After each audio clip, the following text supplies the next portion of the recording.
Hello అండి, ఎలా ఉన్నారు? మనం ఈవేళ స్పైసీ చికెన్ తయారీ విధానం చూద్దామండి. స్పైసీ అంటే చక్కగా మనము చికెన్ ఫ్రై కాదు, కర్రీ కాదు, అలాగుంటుందండి. అంత టేస్ట్ కూడా ఉంటుంది. అన్నంలోకి, రోటీల్లోకి చాలా టేస్ట్.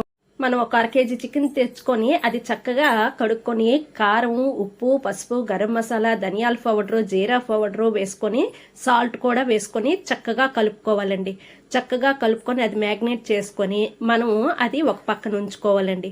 ఒక 1/2 కేజీ ఉల్లిపాయలు, 2 టమాటా పళ్ళు కోసుకొని అవి కూడా ఒక పక్కన ఉంచుకోవాలండి.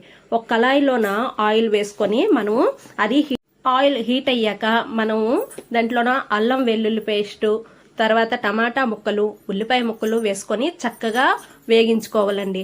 అవి ఆయిల్ పైకి తేలినంత వరకు వేగించుకుంటారు. సాల్ట్ కొద్దిగా వేసుకొని మరి కొంచెం వేగనివ్వాలండి. వేగిన తర్వాత మనము మ్యాగ్నేట్ చేసుకున్న చికెన్ కూడా దీంట్లో వేసుకోవాలండి. చికెన్ వేసుకున్న తర్వాత చక్కగా కలుపుకొని అది మసాలా అంతా కలిసినట్టుగా కలుపుకోవాలండి.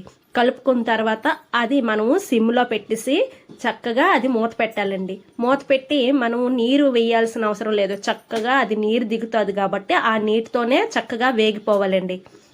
అది మధ్య మధ్యలో తీసుకొని కలుపుకొని చక్కగా అది వేగిన తర్వాత కొద్దిగా వాటర్, చిన్న గ్లాసు టీ గ్లాస్తోనే ఆ గ్లాసుడు వాటర్ వేసుకోవాలండి. వేసుకున్న తర్వాత మళ్ళీ మూత పెట్టేసి మళ్ళీ అది సిమ్లోన అలా వేగనిస్తే మంచి స్పైసీ చికెన్ రెడీ అయిపోద్దండి. ఈ కర్రీ అనేది చాలా టేస్ట్గా ఉంటుంది. పిల్లలకు కూడా చాలా ఇష్టపడతారండి. మనము ఎక్కువ ఇంగ్రీడియంట్స్ కాకుండా సింపుల్గా టేస్టీగా ఉండే చికెన్ కర్రీ రెడీ అయిపోయిందండి.